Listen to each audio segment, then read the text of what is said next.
মাধ্যমিক থেকে শিক্ষা, এবার উচ্চ মাধ্যমিকের প্রতিটি প্রশ্নপত্রেও থাকবে ইউনিক সিরিয়াল নাম্বার। প্রশ্নপত্রের ডান দিকে উপরে থাকবে সেটি। উচ্চ মাধ্যমিক শিক্ষা সংসদের তরফে বিজ্ঞপ্তি দিয়ে এই নতুন নিয়মের কথা জানানো হয়েছে।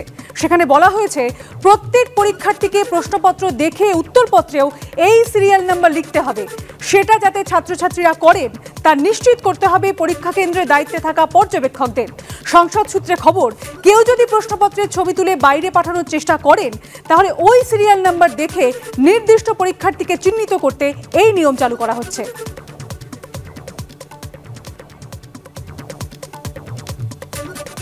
বাংলায় একাই লড়বে তৃণমূল, কাউকে দরকার নেই। 2021-এ দরকার ছিল না, 2024-এও দরকার নেই। কেন্দ্রের বিকল্প যে সরকার হবে, আমরা উঠতে বললে উঠবে, বসতে বললে বসবে। এই সরকারের লাগাম মমতা বন্দ্যোপাধ্যায়ের হাতেই থাকবে। রেড রোডের ধর্ণামঞ্চ থেকে হুঙ্কার দিলেন কুণাল ঘোষ।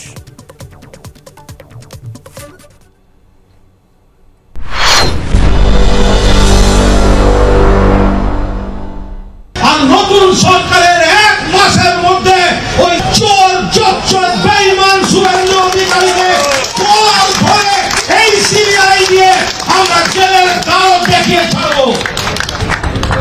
শুভেন্দু অধিকারী হঠাৎ হিন্দু সেজেছে, তার আগে সব ধর্মের অনুষ্ঠানের ছবি। আর যেদিনকে সিবিআই এফআইআর এ নাম তুললো, ক্যামেরার সামনে টাকা নিল, আমাদের হাতে ছেড়ে দাও, বাকিটা বাংলার মানুষ বুঝে নেবে। একটা অনুমতি দিন মমতা ব্যানার্জি, অভিষেক ব্যানার্জি, কোন রবীন্দ্রসঙ্গীত নয়, রেজাল্টের দিন বিকেলে ডিজে বাজাবো সারা বাংলায়।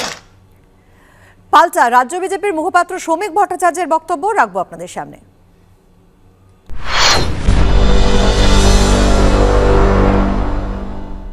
মমতা বন্দ্যোপাধ্যায় পশ্চিমবঙ্গের মুখ্যমন্ত্রী হবার পর থেকেই যখনই কোনো লোকসভা নির্বাচন আসে তার এক বছর আগে থেকে তৃণমূল বলতে শুরু করে উনি হবেন পরবর্তী প্রধানমন্ত্রী। নির্বাচন যত কাছে আসে তখন বলেন যে আমরাই হব চালিকা শক্তি, সরকারকে উঠতে বললে উঠবে, বসতে বললে বসবে, সমস্ত নিয়ন্ত্রণ থাকবে আমাদের হাতে।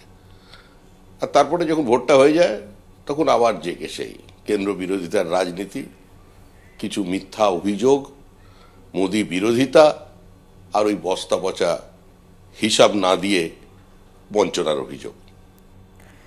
এবার কুণাল ঘোষের মুখে অনুব্রত মণ্ডলের হুঁশিয়ারি। বিজেপিকে আক্রমণ করতে গিয়ে তৃণমূলের রাজ্য সাধারণ সম্পাদকের মুখে শোনা গেল চড়াম চড়াম ঢাক বাজানো ও নকুলদানা খাওয়ানোর কথা। অনুব্রত মণ্ডল ঢাক হয়ে গেছে, কুণাল ঘোষও তৈরি থাকুন। পাল্টা হুঁশিয়ারি দিলেন সজল ঘোষ। যদি বীরভূমে ওই আমার নকুলদানা দিয়ে যদি জল না দেওয়া হয়, যদি আমার চরম চরম ঢাকের বাতি না শোনানো হয়, শুনতে হবে। কারণ এরা গণতন্ত্রে লড়ছে না, এরা আমাদের নেতা নেত্রীদের নামে কুৎসা করছে, এরা সিবিআই ইডি দিয়ে প্রতিহিংসার রাজনীতি করছে। গরু পাচার মামলায় তিহাড় জেলে বন্দী রয়েছেন অনুব্রত মণ্ডল, কিন্তু তার চড়াম চড়াম নকুলদানা শব্দবন্ধ এবার শোনা গেল কুণাল ঘোষের গলায়। অনুব্রত চরম চরম করে ঢাক শব্দটা যে রাজনীতিতে যে চালু করেছিল শব্দটা, আজকে সে নিজেই ঢাক হয়ে গেছে।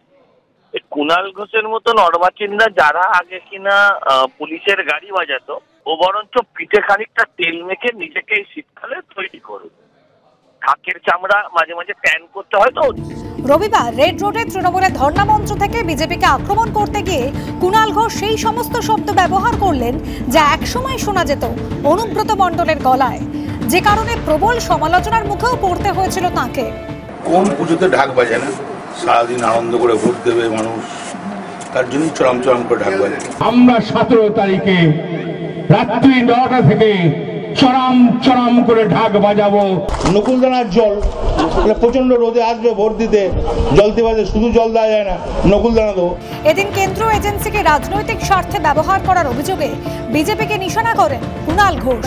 হুঁশিয়ারি দেন বিরোধী দলনেতা শুভেন্দু অধিকারীকে। আর এরপরই তার মুখে শোনা যায় চড়াম চড়াম ও নকুলদানা।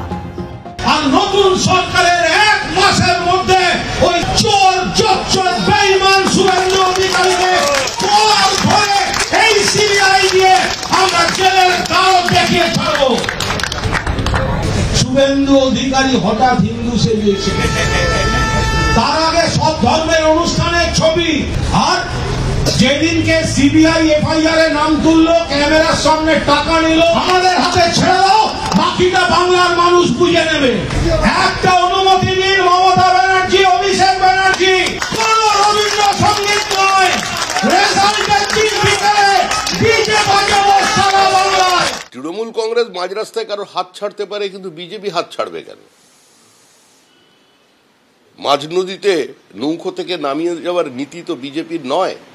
যে শিশির অধিকারীর কারণে নন্দীগ্রামের আন্দোলন বা শুভেন্দুর কারণে নন্দীগ্রামের আন্দোলনে তারা নিজেদের প্রাসঙ্গিক করতে পেরেছিল, আজকে তো তৃণমূল স্বাভাবিকভাবেই তাকে আক্রমণ করবে।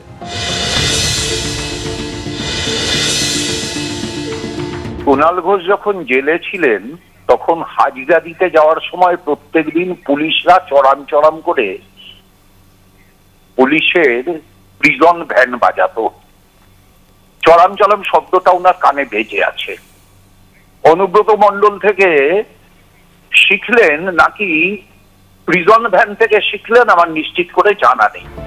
অনুব্রত মণ্ডলের গুরুত্ব যে অপরিসীম, সম্প্রতি বীরভূমের তৃণমূল নেতৃত্বের সঙ্গে বৈঠকেই তা বুঝিয়ে দিয়েছেন দলনেত্রী মমতা বন্দ্যোপাধ্যায়। তিনি বলেছেন, বীরভূম জেলা সংগঠনে কেষ্টর অবদান রয়েছে, সেই অবদানকে অস্বীকার করার উপায় নেই। ওকে ভুলে যাওয়া যাবে না, ওর ঘনিষ্ঠ লোকজনকে কাজে লাগাতে হবে। বিনা কারণে ওকে আটকে রাখা হয়েছে, কেষ্ট ফিরে এলে ওর জায়গা ফেরত পাবে।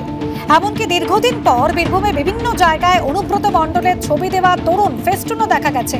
আর এবার কুণাল ঘোষের মুখে শোনা গেল অনুব্রত চড়াম ও নকুল দাদা।